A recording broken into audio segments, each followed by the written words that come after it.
Okay. Ladies and gentlemen, post-conflict societies are extremely fragile, divided, traumatized, and at high risk of relapse into violence. In this critical moment, history textbooks are not mere academic tools, but weapons for nation building, and unity and stability. We define top-down historiography as centering pivotal leaders, decisive action, national heroes, and state policies while still acknowledging context.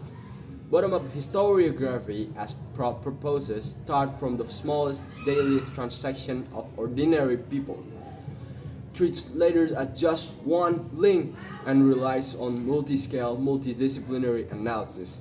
We reject this motion. Top-down is far more superior for unity, accessibility, legitimacy, and development in post-conflict realities. Their claim that top-down lacks relatability because leaders are distant elites and as flawed assumption. People do not need leaders to be exactly like them to feel pride. They derive nationalism from greatness, aspiration, and collective achievement. From greatness, even if bottom-up feels more relatable in short terms, its impact is smaller and more dangerous. It surfaces competing grievance between groups, keeping division alive instead of forging unity. Top-down creates a shared identity on a much larger scale and with higher urgency in fragile society. So you say bottom-up creates reliability. The working class French people feel zero pride in Napoleon. His stories prove the opposition. And then my second argument is post-conflict education systems are broken. Teachers are qualified, students are traumatized, illiteracy is uneven. Textbooks must be clear, engaging, and easy to teach. Top-down gives strong narrative with protagonists, cause effect change, and memorable stories, ideal for mass education and identity formation. Bottom-up, complex multi-scale model is abstract and confusing for school level.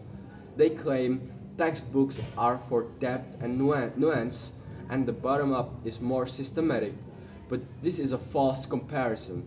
They never explain how a multiple disciplinary transaction by transaction approach will eventually be taught by average teacher in post-conflict school with limited resource. Be taught by average teacher in post-conflict school with limited resource. The unintended sequence is confusion and poor understanding among students. Even if their method produces slightly better academic depth, our impact is greater in scale and urgency. The clear top-down narrative builds national cohesion faster than more and more effectively when society needs it most. The world sounds ideal in every university classroom, but it's impractical here.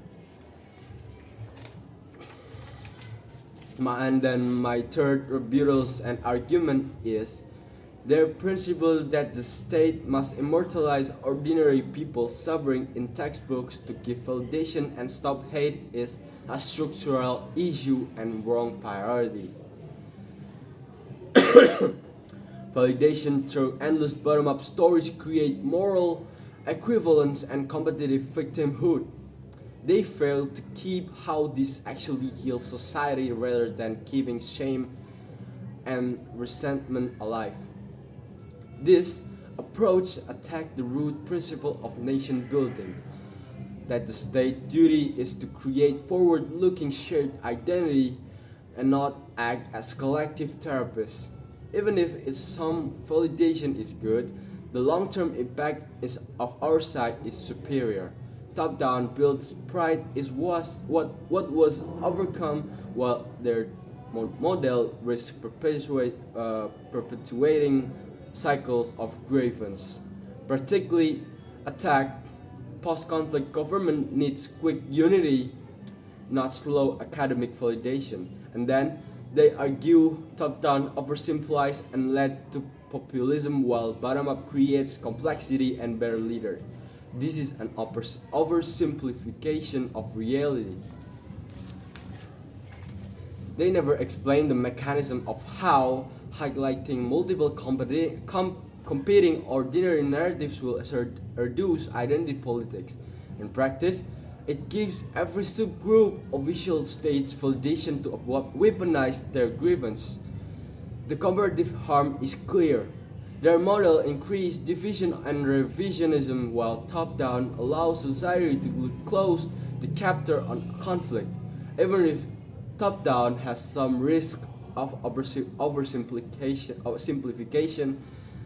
The urgency and long-term impact of unity and stable leadership on our side far outweighed it. Their policies created unintended consequences, more platform for hate, not less. So, in conclusion, in post-conflict states, history textbooks are too powerful to waste on idealistic academic experiments. We need a pragmatic top-down historiography that forges real unity around shared heroes, deliver clear education, builds genuine legitimacy, and enables society to move forward from trauma.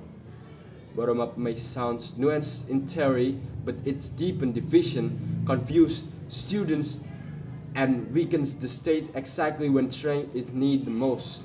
We strongly urge to oppose the motion. Thank you.